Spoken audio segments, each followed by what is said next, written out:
yung mga video natin, nagpampakilig, pero ang hindi scripted, itong nararamdaman natin, itong puso natin, Analeng. Walang matitibag na rin to, mag-usap tayong dalawa, pamilya sa pamilya, okay? Kailangan mag-contact kami ng family mo, willing ako makipag-ano ako, lahat ng gagastos para sa'yo, Analeng. Itutuloy kitang prinsesa, kaya please, family, ha?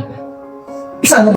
Ikinagulat ng ilang mga Lindo fans at Lindo followers ang mga statement na binitawan ni Dindo Caraig sa kanyang live dahil kitang-kita na talagang sobrang excited at sobrang masaya ang mga mukha ni Lindo.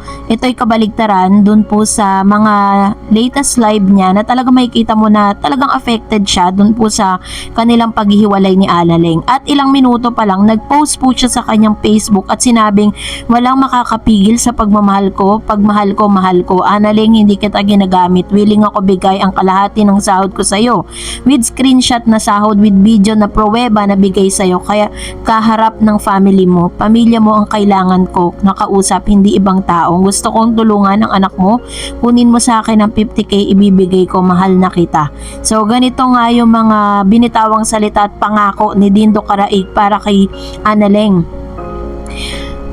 Ito yung nakikita niyang paraan para lang talagang magkabagbalikan at magkaroon muli at mapagbigyan ang panawagan ng ilang mga fans. Sabi niya pa, kung hindi family ang makakausap ko, hintayin kita, makakaasa ka na wala akong ibang liligawan, hintayin kita, pangako.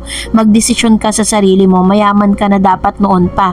Yung 50k saan ko ibibigay, i-PM mo ko, ikaw ang mag-PM or call mo ko. Alam ko kapag ikaw ang kachat ko o ibang tao, salamat, deserve mo ng kita sa hirap at galing mo kahit off-cam, kahit di ka mag-vlog, magtatrabaho ko, kahit ako lang ang tutulungan kita. Ayan, so ganito, mga parang nagbigay na siya ng mga pangako, nagbigay na siya ng mga words na makakapag-uplift dun po sa spirit ng ilang mga Lindo fans na talagang nanghina at halos ayaw na nga po silang suportahan, ano.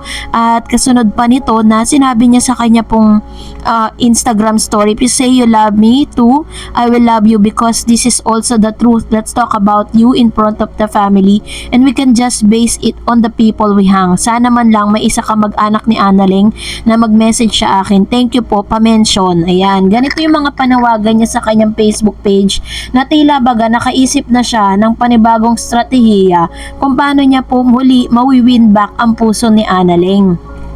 Sunod-sunod nga, kumbaga parang dumating na nga yung pinakamatinding pagsubok na ito, na panoorin pa natin ito. Tawag dito, lahat ng pangangaral, tama, kasi hindi naman nila pinipigilan kung anong nararamdaman ko sa'yo.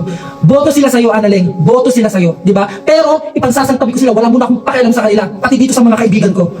Kaya tayong dalawa mag-usap kasama ang pamilya natin sa pamilya. Sana man lang, meron ka mag-anak talaga na magsama sa kanya, pamilya sa pamilya. Analeng, wag mo mahayaan na matibag ang Lindo.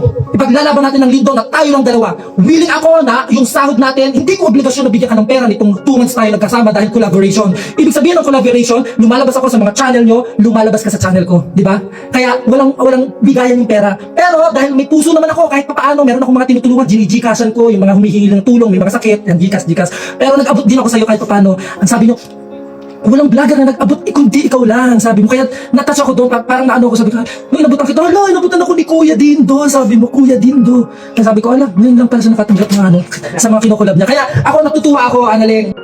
Base po sa kanyang live, sinabi niya na parang this is his own decision niya na talagang kumbaga parang ipaglaban itong si Analeng.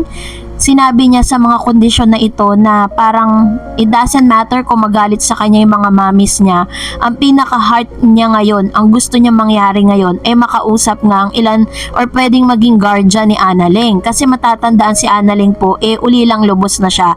Wala na siyang nanay at wala na rin siyang tatay. Kaya po si Kuya Joban or si Joban na lang talaga ang natitirang pamilya niya. Maaaring may mga kamag-anak siya pero hindi naman alam yung usapin patungkol sa bagay na ito.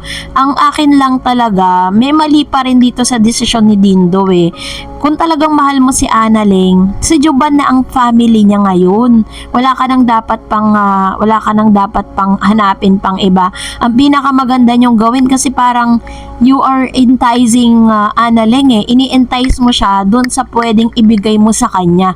Na of course, kahit naman sinong tao, kailangan talaga ng pera.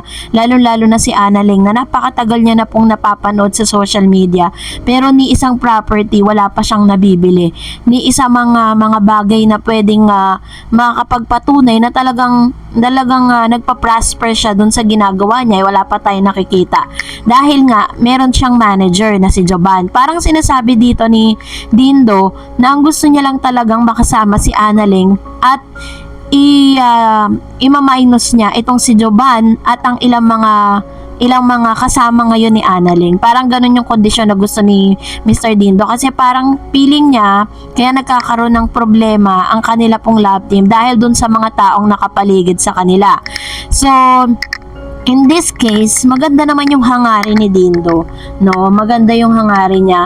Or pwede rin na gaya-gaya niya ginagawa to dahil marami pong mga fans ang nagagalit sa kanya at nawala na rin ng tiwala sa kanya. Pero kung tutuusin, mas maganda pa rin na maibalik nila yung dati nilang relasyon. Katulad po na kasama nila si Joban at sana rin maging transparent din ang lahat ng mga kasama ni Annalyn. Dun po sa totoong kita at totoo po na mga ibibigay nila. Kasi ako po as a content creator, I don't believe dun sa sinasabi po ni Joban na wala silang sinasahod or wala silang kinikita sa pagla-live nila.